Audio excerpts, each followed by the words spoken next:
하나님의 말씀은 히브리서 11장 20절에서 31절 말씀입니다.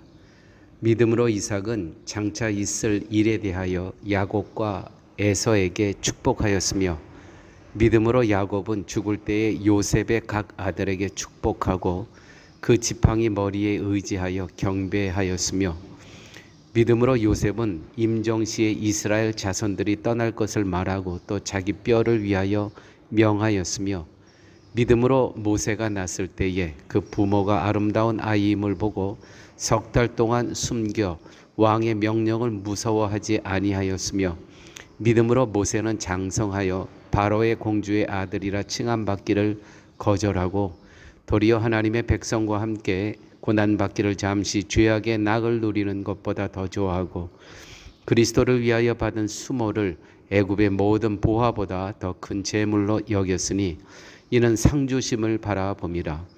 믿음으로 애굽을 떠나 왕의 노함을 무서워하지 아니하고 곧 보이지 아니하는 자를 보이는 것 같이 하여 참았으며 믿음으로 유월절과 피 뿌리는 예식을 정하였으니 이는 장자를 멸하는 자로 그들을 건드리지 않게 하려 한 것이며 믿음으로 그들은 홍해를 육지같이 건넜으나 애굽 사람들은 이것을 시험하다가 빠져 죽었으며 믿음으로 7일 동안 여리고를 도니 성이 무너졌으며 믿음으로 기생 라합은 정탐꾼을 평안히 영접하였으므로 순정하지 아니한 자와 함께 멸망하지 아니하였도다.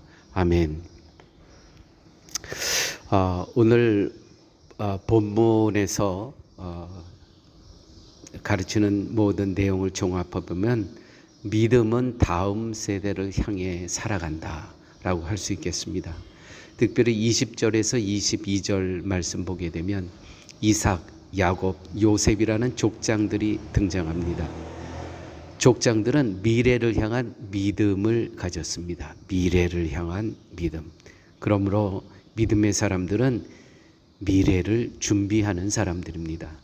그들은 자신의 삶이 끝나가는 순간에도 미래 세대를 향해 축복하며 믿음을 전수했습니다. 그들은 상황을 예측한 것이 아니라 하나님의 약속을 신뢰했다는 것이죠. 굉장히 중요한 부분입니다. 상황을 예측하는 것이 믿음의 사랑이 아니고요. 하나님의 약속을 신뢰하는 자들이 믿음의 사람들이다. 믿음은 현재를 넘어 다음 세대를 향해 살아갑니다. 신앙인은요, 신앙을 개인의 영적 체험으로 축소하지 않고 언약의 계승으로 이해합니다.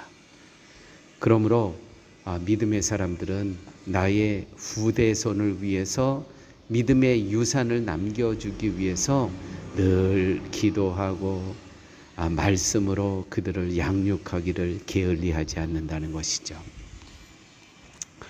오늘 본문에 모세의 부모에 대한 기록도 있습니다. 두려움을 넘는 믿음. 믿음은 두려움을 넘는다는 것이죠. 믿음은 두려움보다 하나님을 더 경외한다는 것입니다. 우리가 믿음의 사람이지만 상황이 두려울 때가 있죠. 그러나 그 상황보다 항상 하나님을 더 경외한다는 것입니다. 모세의 부모는 왕의 명령보다 하나님의 뜻을 더 두려워했다는 것입니다. 물론 왕의 명령이 시퍼렇게 살아있죠. 그러나 그거보다도 하나님의 뜻을 더 두려워했다는 것이죠. 이 믿음은 무모한 용기가 아니라 하나님을 향한 경외의 선택이다 라고 말할 수 있습니다. 믿음은 위험을 제거하지 않지만 두려움의 주인을 바꿉니다. 상황이 두렵죠. 그러나 그 상황보다는 더 두려운 분이 하나님이다 라는 것입니다.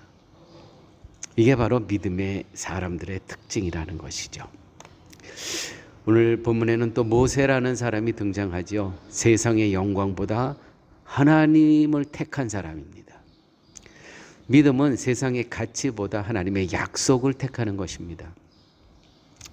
모세는 애굽 왕자의 신분과 세력과 부, 일시적인 쾌락, 이 모든 것을 다 내려놓습니다. 그 이유는 그리스도를 위하여 받는 수모를 애굽의 모든 보화보다 더 큰 재물로 여겼기 때문이니라. 오늘 본문의 말씀이죠.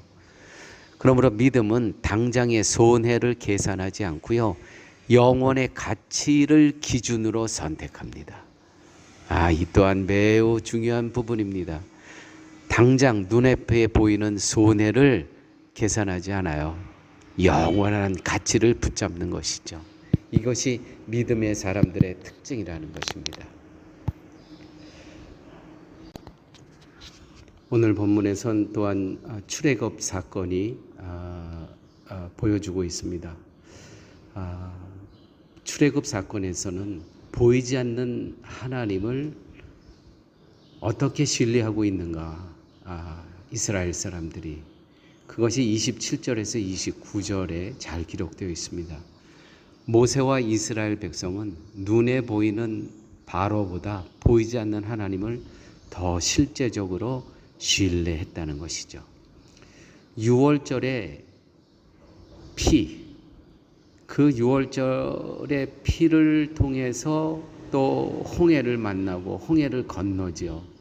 이 모든 것은 믿음으로만 가능했던 일입니다. 그러므로 믿음은 상황을 무시하지 않지만 상황 위에 계신 하나님을 신뢰한다는 것이죠. 이 중요한 부분이, 믿음은 상황을 무시하면 안 됩니다. 그것도 상황도 고려해야 될 상황이고 인식해야 됩니다. 그러나 상황 위에 계신 하나님을 더 신뢰해야 된다는 것이죠.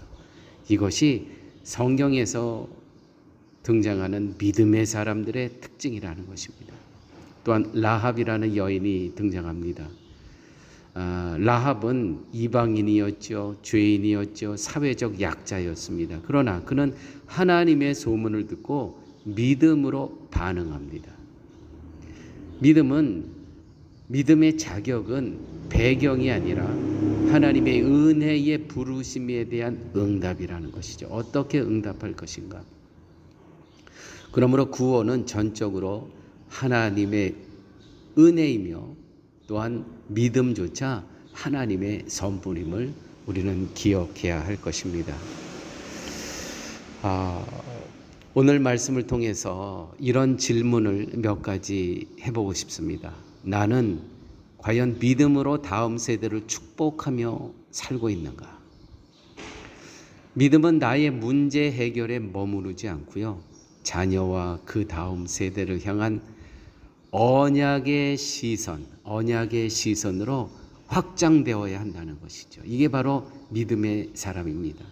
오늘 이 설교를 듣고 계시는 분들 중에 부모 세대도 있고 또 조부모 세대도 있으실 것입니다.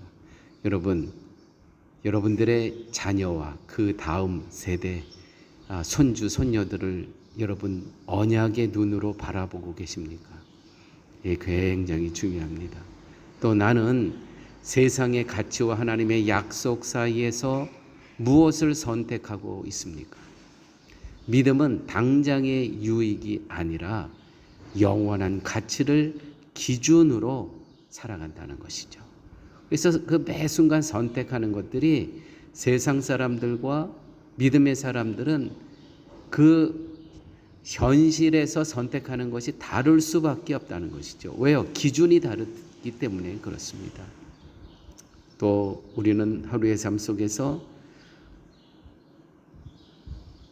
두려움 앞에서, 이 현실과 상황의 두려움 앞에서 그 두려움 상황을 더 두려워하는가, 아니면 하나님을 더 경외하고 있는가? 믿음은요, 두려움을 없애는 것이 아니고요, 그 두려움도 있어요. 그런데 하나님이 더 크게 보인다는 것이죠. 이게 바로 믿음의 사람들의 특징이라는 것입니다. 기도하십니다. 아버지 하나님, 당신은 언약의 하나님이심을 믿습니다. 믿음의 선진들처럼 우리도 현재를 넘어 다음 세대를 향해 살아가게 하여 주시옵소서. 세상의 영광과 안정이 아니라 하나님의 약속을 붙들게 하여 주시고, 두려움의 순간마다 보이지 않으나 살아계신 주님을 더 실제적으로 신뢰하게 하여 주시옵소서. 라합에게 은혜를 베푸신 하나님, 우리도 자격이 아닌 은혜로 부르셨음을 기억하며 겸손히 믿음으로 응답하는 삶을 살게 하여 주시옵소서. 모든 말씀 예수님 이름으로 기도드렸습니다. 아멘.